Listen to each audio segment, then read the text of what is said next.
Hello students, আশা করছি তোমাদের পড়াশোনা ভালো চলছে। তো আজকে আমি ডিসকাস করতে চলেছি নোটিফিকেশনের ব্যাপারে, যেটা মার্কআউট রিলিজ করেছে 27/8/2024-এ। তো চলো শুরু করি। এই নোটিফিকেশনটা হচ্ছে যারা পোস্ট পাবলিকেশন রিভিউ অথবা পিপিআর ইভেন্ট সেমিস্টার 2023-24-এর জন্য অ্যাপ্লাই করেছিলে, তাদের রেজাল্ট পাবলিশ হয়ে গেছে। যারা পোস্ট পাবলিকেশন রিভিউ অথবা পিপিআর এর জন্য অ্যাপ্লাই করেছিলে, তাদের grade cards individual account of students university examination পোর্টালে রিলিজ করে দেওয়া হয়েছে।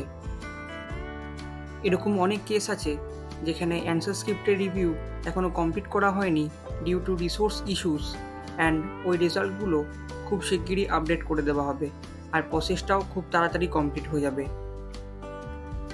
যদি তোমাদের রেজাল্টে কোনো প্রবলেম থাকে, তাহলে স্টুডেন্টদের অ্যাডভাইস করা হচ্ছে যে তোমরা নিজেদের কলেজে কনসার্ন করো, আর কলেজদেরও এটা বলা হচ্ছে যে অ্যাজ সুন অ্যাজ পসিবল 7 দিনের মধ্যে কন্ট্রোলার অফ এক্সামিনেশনকে যোগাযোগ করতে। সো থ্যাংক ইউ এভরিওয়ান, এটাই ছিল নোটিফিকেশন।